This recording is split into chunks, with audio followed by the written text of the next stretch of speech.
And take it away, Adam. All right. Can everybody hear me? Everybody hear me okay?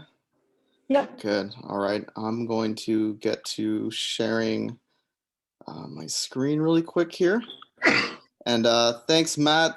Thanks, iOS, for letting me give a quick talk about gulls. Thank you, everybody, for coming out and taking time out of your day to learn about gulls. I know that this is a topic that not every birder, new birder, burgeoning birder is necessarily wanting to get involved in, but I'm here to advocate that gulls are definitely worth your time. So like Matt was saying, I'm calling this the Winter Gull ID Primer, and I'm a teacher. So one of the things that I like is that if people want to get involved as far as asking questions, please ask them in the chat. And if Matt sees a question that looks good, that's relevant to what we're going over, we can kind of stop and kind of go over some of those main ID points so that everybody kind of feels like they're learning something, because it's a lot of information to learn about Gull ID. All right. So the first question that usually people ask me when I get into this is why gulls? Why should you care about gulls? Why should gulls be something that you want to add into what you do with birding, especially when there's warblers and there's sparrows and there's raptors? Why take the time to learn about gulls? And I think there's a few reasons. One, it's the middle of winter. And for those of you guys in the Chicago area and especially farther south of here, we're about to be into a big winter storm. And whatever taste of spring we thought we were feeling is slowly starting to go away from our grasps. And gulls are a great thing about birding in this area in the winter. We are in one of the best areas in the Midwest for gulls. So when you feel like winter birding is getting you down, gulls are something that you can look at. As you can see by this first photo here, I've got, by the way, can you guys see my mouse? Okay, good. That's going to play a role here. This first photo here is just a group of ring-billed gulls in the spring, and gulls are very animated. They interact a lot with each other. They're fun to watch. And this other photo was taken in a parking lot in Lake County in February, and I'm drinking some coffee and enjoying gulls, because gulls are also a bird that are easy to study. I think one of the reasons that people think gulls are intimidating is because if you know anything about gulls, the detail that you can get into with gull identification seems to be endless. There are so many different avenues that you can take. There are so many different routes you can take, and it can be pretty overwhelming to get into gull ID. And one of the reasons that it's possible to get that deep into gull identification is because they're easy to study. They're generally not that scared of people. You can have a close study for a long time. And there's usually large groups of them. They're large to see. There's usually not a lot of things obstructing your view from gulls. So that's another reason to, I think, really appreciate gulls as well. I personally don't think that the idea of gulls being super difficult to identify necessarily needs to be true, but because you can study them so closely, you do have the ability to really, really dive in as deep as you want. And there are some people in here in this group tonight that really like gulls, and they can attest to the fact that the rabbit hole is indeed pretty deep. But for today, when we start going over gull ID, my plan is to kind of give everybody a framework that they can use to kind of, when you go out in the field next time and you're looking at gulls, you have something to start with. So for anybody that's hoping that we were going to get into like how to differentiate second cycle versus third cycle Thayer's gulls, you might be a little bit disappointed. So I'm sorry. We're going to try to go over just some of the basics. Another reason I think gulls are great is because the gulls are subtly beautiful. This is a young first cycle, meaning it's a juvenile Thayer's gull photographed in the winter, and it might not be a flashy warbler of the spring, but there's something about the subtle patterns on these birds. And a lot of the patterns that we're looking at here are also things that are going to be important for the identification, especially when you look at this beautiful bird. you can see some of the beautiful two-tone coloration in the wings, which will play an important role coming up here and getting into Gull ID. Okay, this is the only page where we're going to go over Gull topography, so I'm not going to ask you guys any questions that you have to remember at the end or anything about that, but there is some kind of general Gull topography that's going to be helpful. So when you're looking at a gull and it's on the ground or on the water, not flying, this is kind of the look you have. And the main thing you need to know is this black section here. These are the wings sticking out from behind behind the tail here. And I think even though it's obvious that it's the wings, it's important to make sure you note that the wings are going to play a very important role in identifying these gulls. So we have the wings sticking out behind the tail. These little white marks here, they're called apical spots. I don't know if you can see it very well, but on the other side here, if this is the wing that's facing us, on the back side here, we also have the other wing, and you can see the underside of that wing, and that's going to play a very important role as well. The tertial length here plays a role. So if I ever say tertials, it's kind of talking about the very back side of a gull's back. It kind of looks like a white edge just before the wings. So that's going to be very important as well. This is an adult Thayer's gull. Okay, so we're going to get into just kind of overall going over the gulls that you can expect to see in the winter in the Chicagoland area. If gull identification was a church, if there was a church of gulling in the Chicagoland area, the number one rule would be know thine herring gull. So I think Matt was saying earlier before anybody else jumped on, you know, if you're looking at a gull, sometimes people say, well, I don't know what it is. Maybe it's probably a herring gull. You're probably right. The majority of the gulls that you're seeing in the winter around here are going to be herring gulls. And this is a rule that applies to most birding. But if there's a bird that is very common in your area, it's very, very important to understand that gull as deeply as you can. So we're going to start off with the herring gull, and the order it's kind of going to go in is we're going to start with adult birds and kind of working down into younger birds. So this is your standard Chicago adult herring gull. And there's going to be some variability, but the main thing we're going to focus on is going to be the shape. Biggest thing you can notice right away is a kind of block-shaped head. So herring gulls have kind of a blocky shaped head. They have a medium-sized yellow bill with a small red mark on the bottom. The coloration on the back is, depending on the sunlight, which is important, the coloration on the back is kind of a muted gray. The wingtips are dark, and the leg coloration is going to be pink. Most herring gulls, except for the very young ones, also have kind of this pale lemon-colored eye, and they kind of look like they're glaring at you. But this is going to be one of the more standard gulls that you see in the water, in parking lots around landfills. This is a very important gull to know.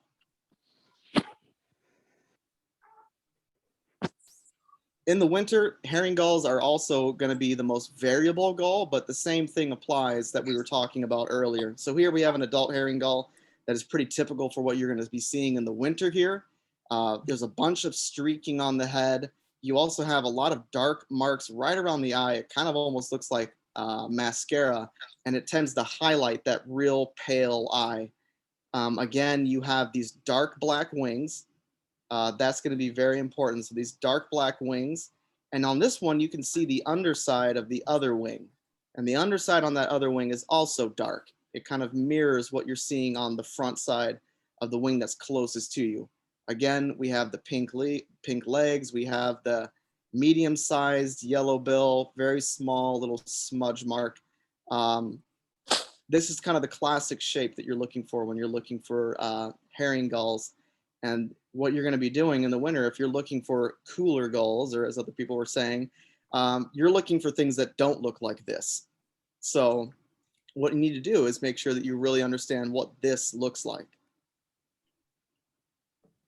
In flight, herring gulls, the thing you want to notice right away, and the wing pattern here is going to be important for gull identification. You probably, if you know anything about Thayer's gulls or Iceland gulls, which we'll get to later, there's a lot of importance about the wings. So the primaries, the flight feathers, start off gray, and then they kind of have this sharp break into black. And so the black tips are what you're seeing when the gull is perched as well, or on the ground or in the water. But you can see at the very end, there's this little tiny white window. And you're going to see that on adult herring gulls. You're going to see that on the top, and you're also going to see that on the underside of the wing as well. But overall, the thing to notice on this one is the overall amount of dark coloration in the wing, which is pretty significant. I had mentioned this earlier, but I just wanted to point this out one more time. The very important thing about herring gulls and adult herring gulls in particular, when you're looking through a bunch of gulls and you see one and you're like, oh, I wonder if this is going to be something good. Adult herring gulls have this dark underside of the last primary. So if you go back to the previous slide, what you're seeing is the dark underside of this P10, this final primary. So when the wings are folded, that's what you're seeing on the underside of this wing. And that's going to be important later on when we get into some other gulls. But once again, looking at this gull right away, the first thing I see is the flat head, the pale, very kind of glaring looking eye, and the yellow bill that seems kind of straight and medium sized, and the overall somewhat light gray mantle. If there's any questions so far, Matt, that are popping up, just let me know. Nothing so far. I think everyone's just overwhelmed still with herring gull. So. All right, so young herring gulls here. Young herring gulls, this is a very fresh one, so it's not necessarily something you're going to see in the winter that looks this fresh, but overall, you're dealing with a generally brown-looking bird with a dark bill. But what really stands out that's important when it comes to identifying young herring gulls compared to some of the other gulls is the coloration of the wings. So these wings are pretty dark when compared to the body, and they're uniform in how dark they are. So we have this kind of, again, the flat head doesn't change between young birds and adult birds. We have the kind of brown dingy body, and we have these dark wings that are uniformly dark. And there's little to no light edging to the wingtips, which you'll see is important later on here. As gulls' feathers age and as new feathers come in, most of the gulls that we're talking about take about 3 to 4 years to become fully adult. So they're going through these constant stages. So they're kind of in this constant teenage phase where they're not fully adult, they're not fully young, but still, this is where I was telling you we're not going to go into the details of all the different cycles, but I want you guys to kind of see that a lot of the general rules apply. This is a young herring gull, and right away people start zeroing in on things to try to figure out, okay, this might be something special. Right away though, what I see is I see the flat head. At this point, for a herring gull, the bill's already starting to change coloration. So a young bird that's already got a bill that's kind of changing, oftentimes that's a herring gull. But right away, even though the body is not as uniform as the one before, again, I see those very, very, very dark wings. They don't have a lot of white edging to them, and they really stand out in contrast to the body. At this point, we're also dealing with a bird that's got pink legs, which is important for some rarer birds, but at this point, it should really help you to know that I'm still looking at a herring gull. So that's it. Go ahead. I was to say we have 2 questions. Sorry, we have 2 questions from Julie Rand. Do herring gulls always have pink legs? So you were just about to talk about that.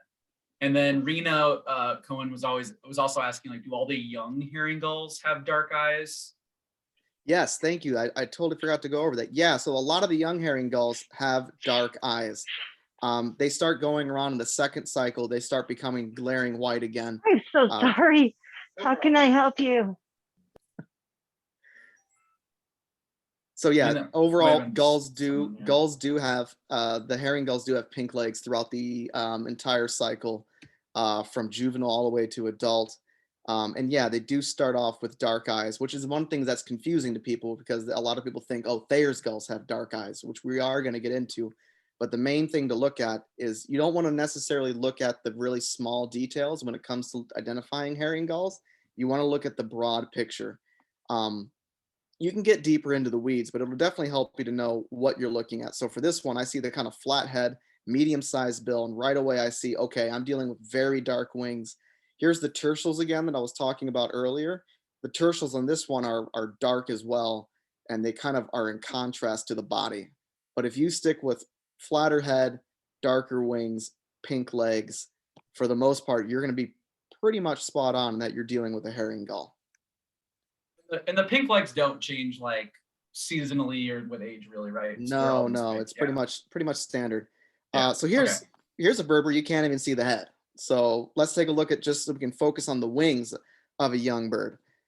So the first thing that I noticed right away is the dark tail. The tail is darker than the rump, which is kind of important, but not terribly important when it comes to identifying one. The wings are dark, and they're dark throughout the primaries. So if we're just looking at the end of the wings here, you can see that they're uniformly dark. So the inner and outer veins are all uniformly dark. And we do have this pale window. So the inner primaries are paler than the outer primaries. So the two sections of primaries look two-toned, but you don't have the two-toned outer primaries, which is going to be important when it comes to comparing Thayer's gull compared to herring gull. If you get a little deeper into it, some people call it like the Venetian blind effect, where you're not seeing that two-toned effect in the wings on a herring gull. So here's a slightly older teenage gull. So you can see this is going to be about a third cycle gull, meaning it's nearly an adult, but it's not there. So you see some of the remnants of in the tertials here. I'm sorry, of the coverts here that are still holding on to some juvenile feathers, but you're starting to see that the gray mantle's coming in on the back. Once again, this is a bird that oftentimes people see and they're like, I don't know what this bird is. I'm not going to be able to figure it out. But if you look at it right away, head shape plays a role. So this one might look a little bit rounder than normal, which is why it's always good to stare at a bird for longer, because birds can change their head position. But overall, kind of a flat head. And once again, I see these very, very dark primaries, and I see the pink legs. I know you're seeing a bicolored bill. This is pretty typical for a bird of this age, but the main thing that you're looking at is that flat head, and you're looking at those dark wings. And that plays a pretty big role in understanding that what you're looking at is a herring gull. Again, so flat head, dark wings really is going to be important when it comes to identifying herring gulls. So let's go into one of the cool gulls. Once again, if you need to remember anything, remember the herring gull, because then you can say, well, that bird doesn't have these qualities. Maybe it's something different. And one of the first and probably one of the more common cool gulls in the winter is the Iceland gull. I'm going to be differentiating them between two subspecies. For a long time, there was a Thayer's gull and there was an Iceland gull, and they were considered separate. So I'm going to view them separate just because a lot of the identification between the two kind of has a little bit of overlap, but it's fun to know the differences between the subspecies. So if you hear me saying Thayer's gull, I know it's an Iceland gull, but I like to kind of call them Thayer's gull just because it's a little easier just for some of the ID purposes that we're going to go over. Okay, Thayer's gull, right away, the adult bird has a rounded head. So a much more round head compared to the herring gull. Adults have a dark eye compared to the herring gull that has the pale eye. The bill tends to be a little bit greener and tends to be a little bit more petite, which I know that sounds super subtle, but over time, it's something that will stand out. And also the smudging on the head is usually thicker and has a more kind of a muddier appearance than a typical herring gull in the winter. But the first thing we want to notice, if I'm scanning through a group of gulls, one of the first things that I'm going to be looking for is the shape of the head. I'm looking for a rounded head, and I'm looking for a darker eye. So let's look at the wings now. This is where I was telling you the wings are going to be very important. This is an adult Thayer's gull in the winter.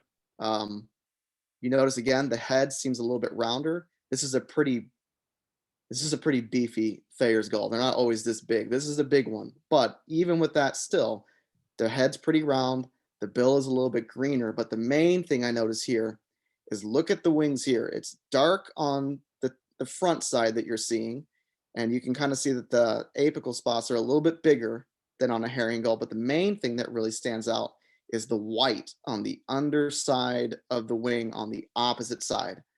So what you're seeing is the last primary on the opposite wing is white. It's never going to look like that. I should say never say never. Someone's going to pull a photo of a herring gull that looks like this because gulls are variable. But for the most part, herring gulls do not have a white underside like that. So that's one of the first things that we look at. So if I'm scanning through a group of gulls, the first thing I'm going to notice is, oh, this bird has a rounded head. And I think it has a dark eye.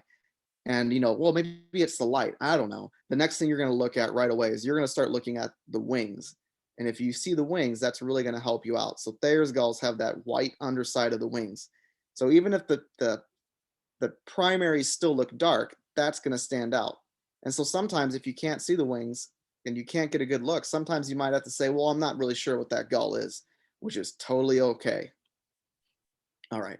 So let's take a look at this. Now we have an example of a herring gull and a Thayer's gull in flight that kind of explains why the wing looks like that. So once again, the herring gull, mostly black on the outer primaries with that little tiny white window on the outer primary. But on this Thayer's gull here, you can see that there's a lot more gray and white bleeding into the wings. So on this one, you can see that almost all of the primaries here are, every primary that's dark has this white that's bleeding in, and especially the last wing, you can see that it's almost all gray, and the white outer part, the white window is also very, very pale as well, which is what creates that effect. So even on the underside, the same thing, mostly dark on the herring gull with that white window, this one being a little bigger than average. But on the Thayer's gull, the wing almost looks entirely white with the black kind of being invaded by the white from the bottom of the primaries.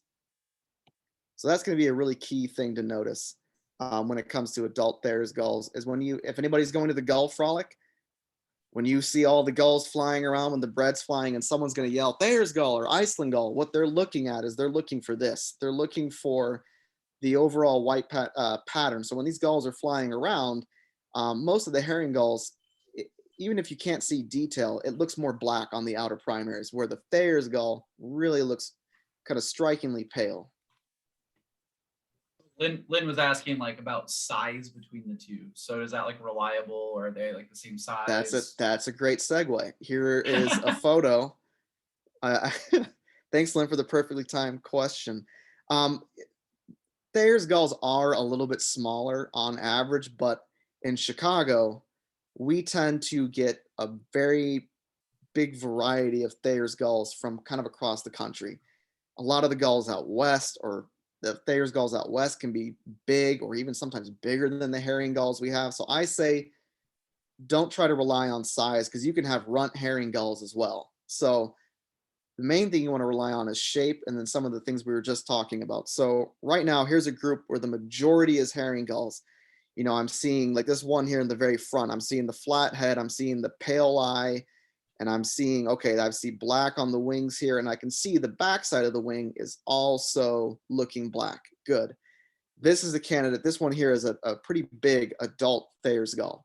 And what I see right away is the head markings overall, not, it's just a rule of thumb, overall are much more dusky and kind of like someone drew pencil and started erasing it. It's kind of muddy looking. The wings are subtly grayer than all of the other herring gulls around. And the white marks here, are also the apical spots, are also bigger than the herring gulls around. And so when I see that rounded head and I see the dark eye, the first thing I'm going to do is I'm going to try to look at this bird's wings. And I can't really see the underside that well, but this, I can tell you, this is indeed an adult Thayer's gull. And if you got a good look, you would see that the underside on the opposite wing would be white as well. But this is a good example of what one looks like kind of in a group of gulls.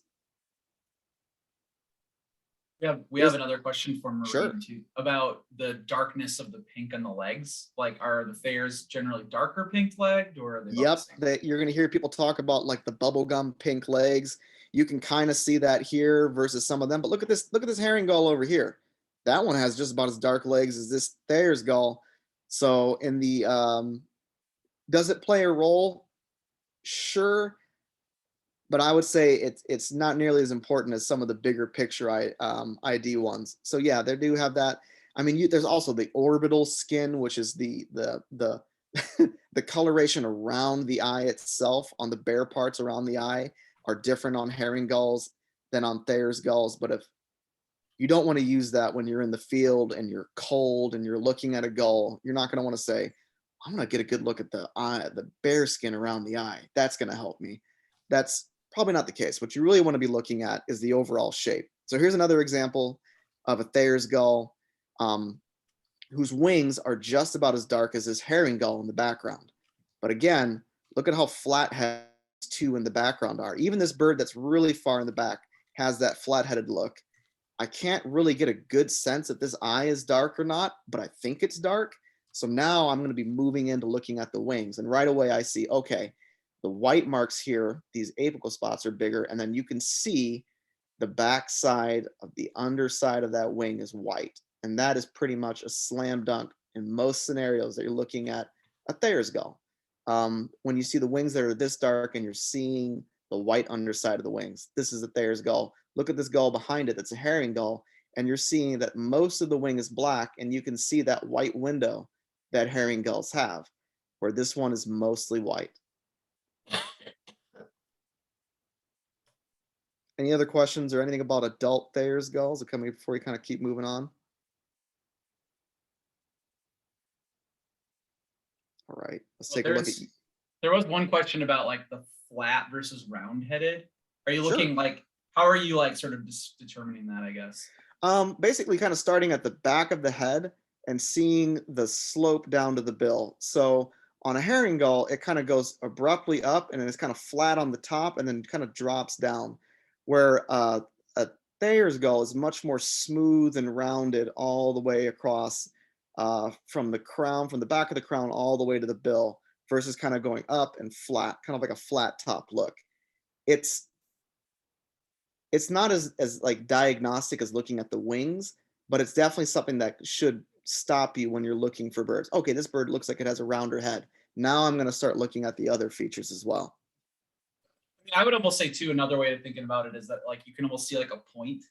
Like it just doesn't, it almost has like a peak, almost like a lesser scop or something where it's just a slightly different Exactly. shape. So even if it's not flat, there's like a point somewhere kind of back here where it's changing direction more abruptly. Exactly. Okay, let's take a look at some young Thayer's gulls. So this is a young Thayer's gull. Overall, the coloration is a little bit lighter than a herring gull, and I kind of call it the cafe au lait of gulls that you're going to be dealing with. So the primaries are lighter in color, the tertials are lighter in color, and the tertials kind of match the body. So you see this uniform coloration all the way through the body, and the wings are a little bit lighter, and they have this kind of white edging on that as well. And Iceland gulls, the Thayers, tend to hold a darker bill throughout the whole winter. So this is the gull from that first photo where I talked about the importance of the coloration of the wings and the two-tone coloration of the primaries. So this one here, again, once again, lighter coloration overall compared to the herring gull. This one was taken later in winter. It still has a dark bill. You can see that rounded head.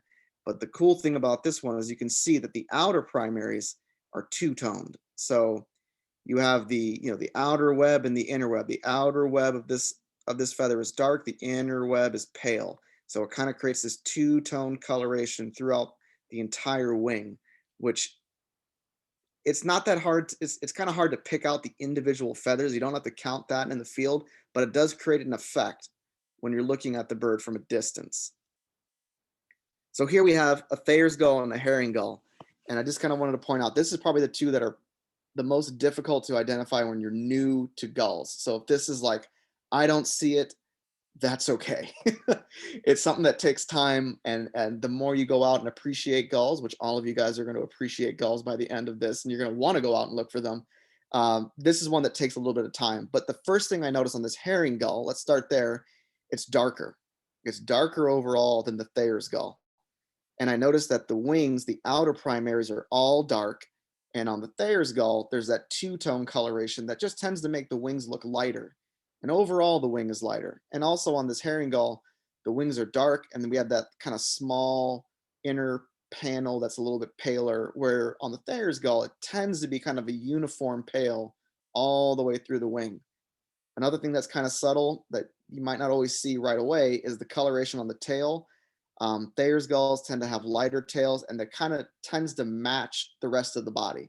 Overall, it's kind of like that coffee with cream coloration through the whole body, where the herring gull has a much darker tail that contrasts with the white upper tail coverts, which contrasts with the body. There's a lot more contrast going on, where the Thayer's gull, it tends to be a little bit more uniform coloration. This is a little bit older of a Thayer's gull, but the same thing. This is actually kind of a hard site. This is a second cycle Thayer's gull, not an easy bird to find, but I noticed it because right away I saw that the wings were paler and had that pale, almost looked like pale hooks going down the wings. The underside of this one, which is this part right here, is also pale. And I saw that small little petite head. I saw the overall just general shape is just more petite than a herring gull compared, like, you know, this herring gull here on the corner has the flat head in the background. So overall, smaller bird. But the main thing you're noticing is that the pattern on the wing and that small rounded head. Thayer's gulls also, by the way, have pink legs throughout the entire, from first cycle all the way to adult. This is one that might look a little bit more flat-headed to some people, but right away what I'm noticing is the kind of pale coloration on the wings, subtle color. This one's still growing in some of its primaries, so it's going to be much paler as it gets a little older, and that small rounded head. By this point, most herring gulls as well are going to be having a pale eye. So if you're looking at a gull at about this age that still has a dark eye, check the wings first, you know, do everything else to make sure, but it might be dealing with a Thayer's gull. Okay, so let's look to the paler, and I would say the coolest relative of the Iceland gull kind of complex is the KUMLIÉN'S gull. For this one, I'm just going to call this the Iceland gull. This is what people are tending to say. So if you go to the Gull Frolic and people scream Iceland gull, they're probably talking about this. And if they're talking about Thayer's gull, they're going to say Thayer's gull. But this is technically the KUMLIÉN'S Iceland gull, but we'll just call it Iceland gull. So this is one of the more pale versions of the Thayer's gull, but so they have some similarities. Iceland gulls here have that rounded head, even more so, I'd say, than a Thayer's gull. Adults oftentimes have a pale eye. They tend to have that smaller, almost kind of like dove-like look to the head. The bill tends to be smaller, but the first thing that stands out right away on this bird is the amount of white in the wings. So this bird is really pale in the wings, a lot of white apical spots, and the gray is almost like a silver gray. And these birds also have pink legs as well. This is an example of an even paler one. Once again, you're looking at a bird with really pale eye, rather small petite bill. The back is rather pale, and you're seeing these are almost jet white. Not jet white, just pure white. So that's something that really stands out as well with these adult Iceland gulls. So here's an example of all three. See if you guys in the chat can figure out which ones are which. So in the chat, we've got this bird on the left here, we've got this bird in the middle, and we've got this one on the right. This is Amar. I don't think he's on this call. He's the one that runs the Gull Frolic. I took this a near perfect photo of these three. So I'll give you guys a second to kind of, if anybody wants to answer in the chat. And if you can explain why, I'm a teacher. So if you want to explain why and back up your claim with evidence, that would be great. Anybody know what these gulls are?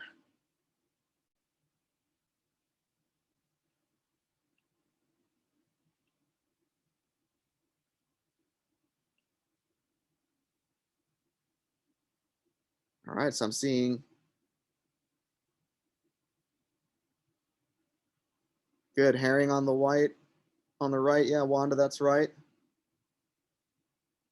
Maureen's got it. Yeah, the KUMLIÉN'S, the Thayer's, and then the herring, if you go in order from left to right. Good. So I'm seeing some people getting this one. So right away, I see these two birds, which are technically the same species. But right away, what I'm looking at is I see both of these birds have rounded heads. So right away, I'm dealing with something different than this herring gull here that has the flat head. This one has, I mean, almost no black in the wing at all. This is it has a pale eye. This is a classic KUMLIEN'S Iceland gull, an adult that you would see in the winter. This is the one where all the oohs and ahs come out at the Gull frolic when this one shows up. The one in the front here, this is the THAYER'S gull. You can barely see the, you know, it's almost hard to see if this is even the wing or some of the ice, but right away I noticed that rounded head, the dark eye, and the larger apical spots as well. And the herring gull in the back has a pale eye like the KUMLIEN'S gull does, like the Iceland gull, but look at the flat head and look at the dark wings. So this is a great example of 3 of the major gulls that people want to identify or have problems identifying in the field, kind of all together in one photo. So this is an adult Iceland gull in flight. You're going to notice that just like the THAYER'S gull, they're also real pale in the wings as well, but it's even more so. It's just a more pronounced in how pale they are. So this one, again, has a light eye. Some of the Iceland gulls can have dark eyes, so you're going to be relying more on the coloration in the wings to tell the two apart. Let me say one thing before we go on to the young ones. Sometimes you're not going to be able to tell the difference between a KUMLIEN'S Iceland gull and a THAYER'S gull, and you're just going to have to say it's an Iceland gull, and that's okay because that's technically correct. Iceland gulls, THAYER'S gulls, KUMLIEN'S gull, they're all now one species. It's just fun to try to figure out which one you're dealing with. But in Chicago, in the Midwest, we tend to get a good mixture of birds that are just almost in between, where it's like it's kind of dark in the wing, but it's not as pale as I'd like it to be for a KUMLIEN'S gull. And so if you're ever confused, at least you can say, I'm not dealing with a herring gull. So that's a good thing. Okay, let's take a look at some of the younger Iceland KUMLIEN'S gulls. So this is a younger one compared to the THAYER'S gull and compared to the herring gull, very pale. The whole body is almost a uniform, almost uniform white with some dusky marks as well. So it's like someone who poured way too much milk in their coffee, So this one, the wings are almost as pale as the adults. You can see that the wings match the body as well. These birds also tend to hold dark bills for a long time. Here's an example of a THAYER'S gull with an Iceland gull. So once again, these are the same species, but it's kind of fun to differentiate them. Right away, I noticed that this one has somewhat darker wings than this one, which is almost uniform pale, almost like it looks like it's bleached in coloration. But this is just how they look in the winter. So once again, both of these birds have dark bills. Both of them have rounded heads. But the main differentiation between a THAYER'S gull and an Iceland gull is how pale the bird is, how white the wings are, versus the kind of overall chocolate brown color that you deal with the THAYER'S gull. And in flight, they really stand out. They're gorgeous. In flight, what you want to notice is the overall pale coloration. The tail is exceptionally pale and barely stands out in comparison to the rump here. And you're going to notice that all dark bill as well. Young birds as well have dark eyes and they turn light as they get older. But like I said, some KUMLIEN'S gulls, the Iceland gulls, do not have pale eyes when they're adults. All right, I just hopped through pretty much all of the Iceland gulls. Any questions anybody wants to put in the chat that you might have about this? Or we can kind of leave them to the end. There's any other questions right now. What was that? I don't think there's any other questions at the moment. Sounds good. Okay, let's take a look at another big winter gull. This is the GLAUCOUS gull, which if you're looking at it right away, you might think this looks just like an Iceland gull. And in a lot of ways, they do. Pale eye, the head is somewhat rounded. It might not be easy to tell right now, but you'll see in another picture a key ID feature. Little to no head streaking overall in the winter. And you're also going to notice these glaringly white, but really short wings. So they have much shorter wings than the Iceland gull. Pink legs. But the main thing that really stands out on these, and I'm going to get that into this picture here, sorry, is how big they are. This is a young GLAUCOUS gull, and they really stand out among a group of herring gulls here by their size. They are much larger, and I accidentally hit the slide forward here, but the young ones are pretty much pale white, like a sandy white color, and they have this really distinct bicolored bill. So you might remember earlier on a slide I had with one of the herring gulls that also had a bicolored bill. But notice here, I'm looking at a bicolored bill, but the whole body is uniform sandy coloration with a real dark eye that kind of stands out. It's really kind of set in the center of the head, which really makes the eyes stand out, especially when it's so dark compared to the kind of sandy coloration. And it really, like I said, it really does stand out. They are much bigger than a lot of the surrounding gulls. And so a glaucous gull, especially a young one, really stands out. This is an example of it in flight. Like I said, the uniform coloration is really, really obvious. And like I said, look for the bicolored bill and the dark eye. This is a little bit older one. Once again, some things to notice with this older glaucous gull. Again, they've got, now that it's older, you're not dealing with a dark eye, you're dealing with a pale eye. You can kind of see the remnants of this bird's bill is starting to change, but you can still see that kind of bicolored bill look. You might look at this bird and kind of be like, what in the world is this? But one thing you can at least notice is that the wings are short, pretty short, and they're pure white. Even on an Iceland gull, in most situations, you're not going to see a wing that is this pure white. You're going to see some gray in the wing. So that's a pretty quick section for the glaucous gull, but that brings us to lesser blackback gull. This is a increasingly common bird in the Chicagoland area, so it's a good one to know. This is an adult lesser blackback gull. Right away, the main thing that stands out is the black back. It's kind of a slate gray coloration in comparison to the nearby herring gull here. And you're going to notice the coloration of the legs are yellow compared to pink, pale eye. And you're going to notice a yellow bill and a larger red spot on the bottom here of the bill. So the red mark on the bottom of the bill of a lesser blackback gull is a lot bigger. So this is a classic kind of winter adult that I got a photo of. It's once again parking lot gull watching, which is the best kind of gull watching. But right away, the thing you're going to notice is, like again, the dark coloration. You can kind of see the start of a yellow leg. But what I really wanted to point out here is the amount of red in the bill. Not only is it in the bottom of the bill, but it's also starting to bleed up into the top of the bill as well.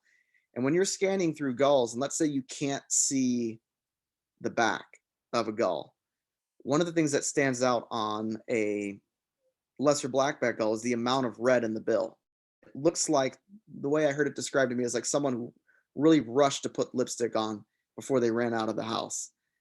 So it looks kind of splotchy and it really stands out. You can see, if you look in the bottom right-hand corner of this herring gull here, there's a very small amount. It's variable, but in general, with lesser blackback gull, that red mark really does stand out before you get a chance to see even the back coloration. So once again, here's one. This is one that is at times appreciably smaller than a herring gull as well. So this one is surrounded by herring gulls. You can maybe make an argument this is not a herring gull, but once again, you're gonna notice that the black back stands out. I wouldn't call it black, maybe like a slatey gray black back, yellow legs. The bill is pretty bright, and you're going to notice how much red is on the bill as well. So the amount of duskiness in the head can be variable, but pretty straightforward ID when you're looking, especially for the back coloration. Young lesser blackback gulls, this is kind of we're getting into the upper echelon here of gull ID. Young lesser blackback gulls are a little bit more difficult to identify. They're very similar to herring gulls. And so we're going to take a little bit of time to kind of go over the differences here. Main thing you're going to notice on this one is the more petite, the wings are longer. They tend to have a little bit more of an athletic look than a herring gull. And a lot of them have this kind of like dark mark behind the eye that looks like bruising. I kind of like to think of it as like bruising behind the eye. It's just like a dark smudge.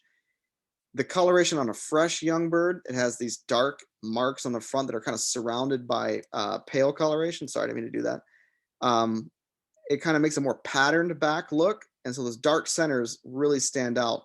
And the wings are going to play a role here in a little bit. They're kind of jet black. Notice the legs, they're not yellow. They're kind of pinkish in color.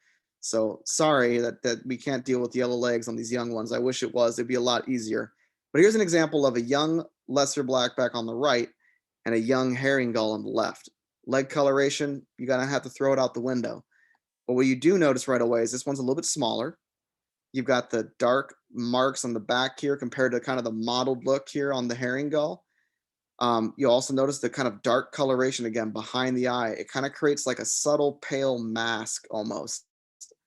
And the other thing you want to notice is how long the wings are. The wings are going to be longer on a lesser blackback gull than on a herring gull.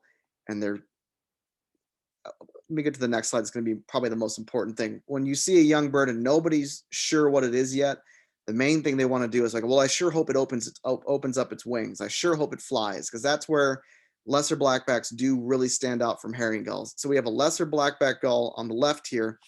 And the main thing you want to notice is that from the body, from the start of the wings, all the way to the end of the wings is pure dark black. So all the way to the end is dark black. The whole set of coverts here too, dark black. So it really creates a really unique impression compared to this herring gull, which has somewhat dark wings, but then you have this pale panel of wings here. And it's just, overall, you're not going to see this kind of break in coloration on a lesser blackback gull. So this one has that pale window. Lesser blackback gull is dark all the way through. They also tend to have a more contrasting tail color.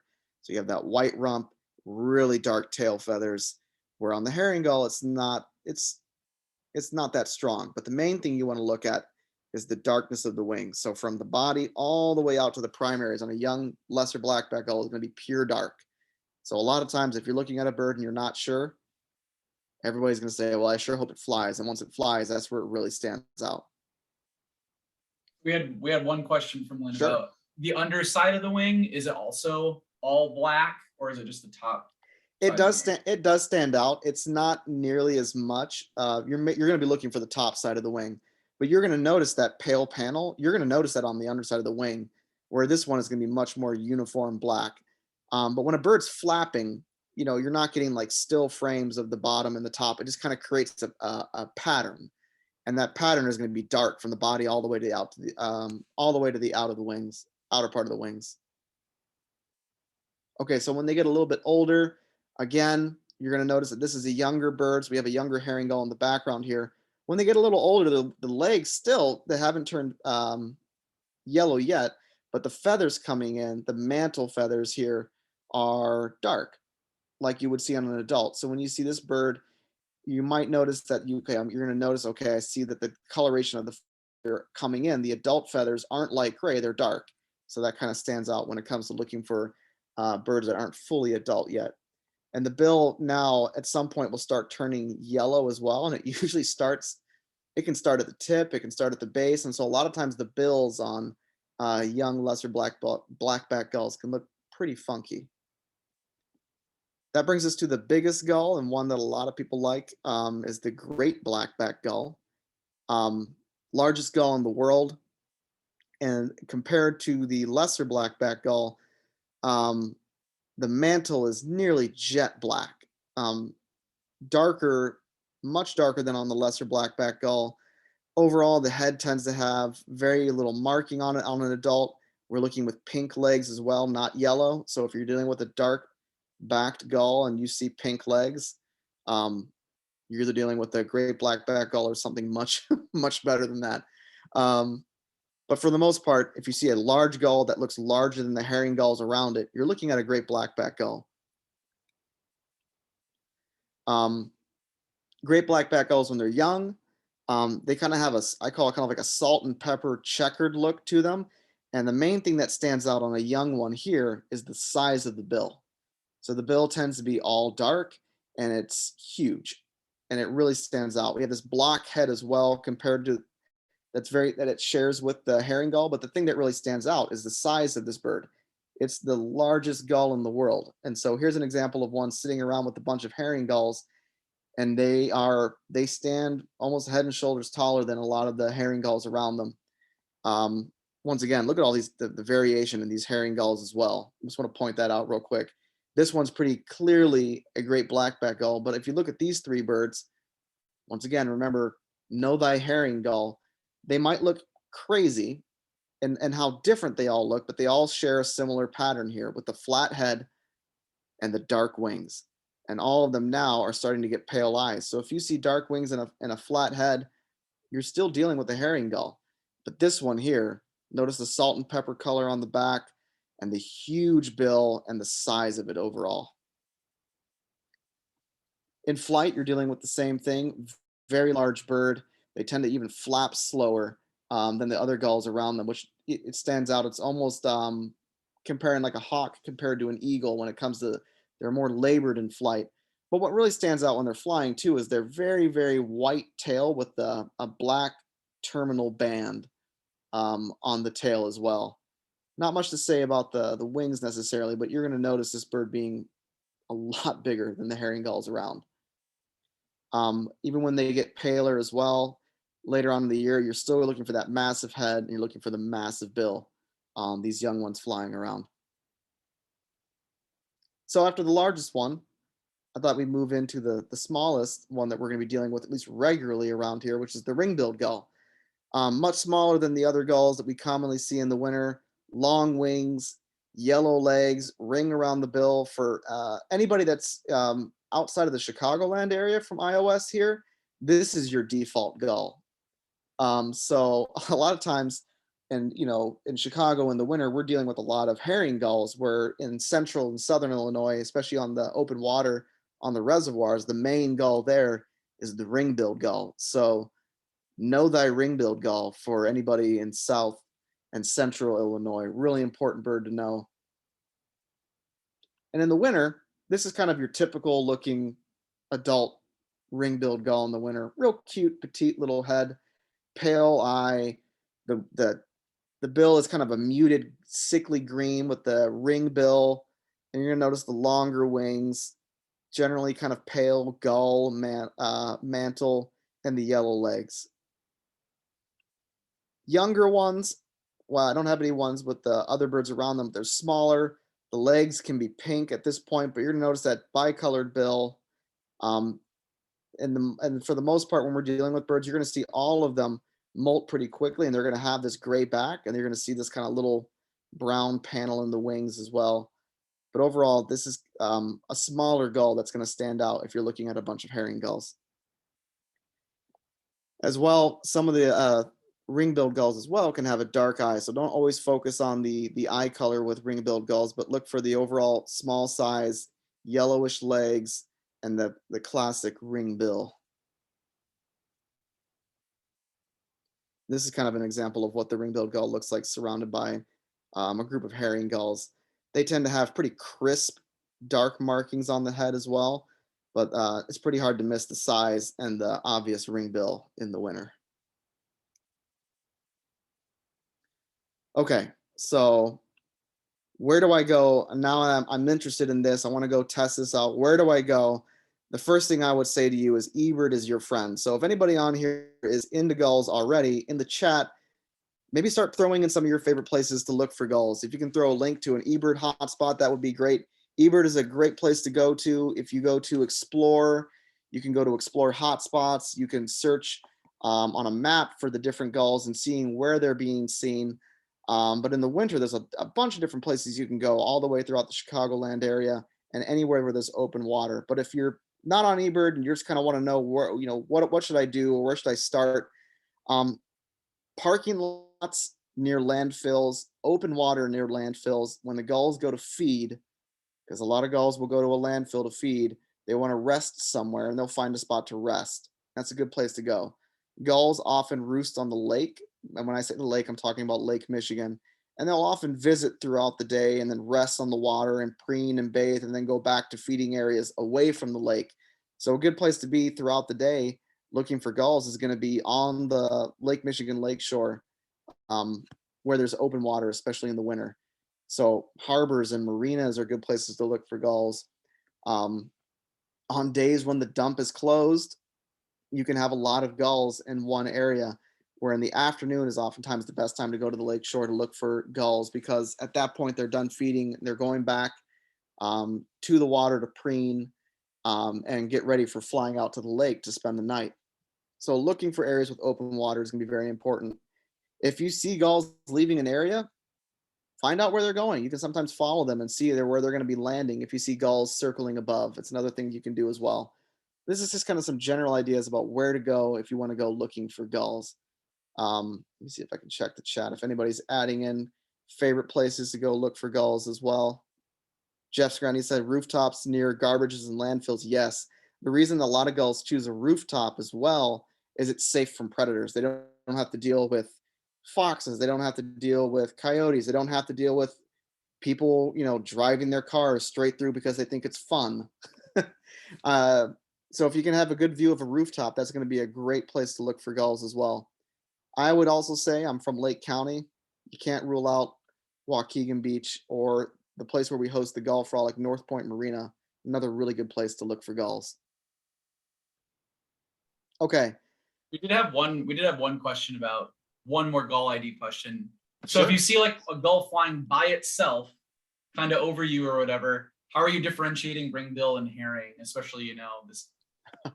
That's hard. A lot of gulls, go down as gull spa. This is just it's a gull flying over. It can be difficult. It can be really difficult when you have no other gulls around to compare size. You could make an argument that ringbills have a more angular look to the wing. I don't really have a good photo to show that, but they tend to have a more of a triangle point on the leading edge of the wing, where a herring gull will look more rounded. But both ring-billed gulls and herring gulls will have, you can kind of see it here, they have that little window on the primary, so that's not necessarily helpful. So a lot of times if you see a solo gull flying over, the question you want to ask yourself is, I wish I could have gotten a better look at that, because it's very difficult to identify solo gulls flying over. Any other questions? I still have one more slide I kind of want to go over here. I think that's it, right, for questions. Sure. In the winter, if you can, and you want to, another thing you could do is, it's called chumming. It's the term for birds used for bringing in gulls. Gulls are notorious opportunistic feeders. So if you can bring some old bread and throw it out, gulls will come into that. And then one of my rules of thumb about gulls, it might not even be that gulls are necessarily hungry when you're throwing out the bread, but if one gull goes in, all the other gulls will go in to get that bread just because that other gull has the bread and they want to go and chase the gulls. So you can sometimes get a lot of gulls to come in just by throwing bread and getting gulls interested in feeding. Sometimes gulling can be nasty weather. This is actually a photo from a previous gull frolic, I want to say about 3 or 4 years ago. But even then you can see, if you look, he's smiling. So I just want to remind you guys that gulls can be fun. And even after being outside all day in the snow, you can still enjoy gulls as well. I can't recommend highly enough, if you're not already signed up, it's too late to sign up now, but I highly recommend the iOS Gull Frolic as a great place to learn about gulls, and to have some great speakers, and to just get involved in the Illinois birding community. I'd say it's the premier event in Illinois as far as bringing people together, and we're bringing people together around gulls. So wrap your mind around that. It's great. It's a really fun time. The best thing to do when it comes to learning about gull identification is to make sure you get out there and look at gulls. So if you're looking at photos, and I know I just showed you a bunch of photos, I've given you some good tips, but the main thing is go out with people and look at some gulls. Give it a try. It can be a lot of fun. And there's no better way to start than by going to the Gull Frolic. So for those of you guys that signed up, I look forward to seeing you guys there. I'll be there. I'm a Red Hill birding guide, so I'll be manning the Red Hill birding booth with Josh. So I'm shameless plug. Hope to see you guys there and talk to some of you guys. We'll have some giveaways. So I look forward to seeing everybody at the Gull Frolic, and hopefully some of you guys have a better sense about how to identify gulls, and maybe feel some courage to go out there and give it a try. It's not that scary. It's kind of fun. And what else do you have to do in the winter? If you're a bird watcher, this is definitely the fun thing to do. Thank you guys. Thank you, Adam. I'm going to stop the recording.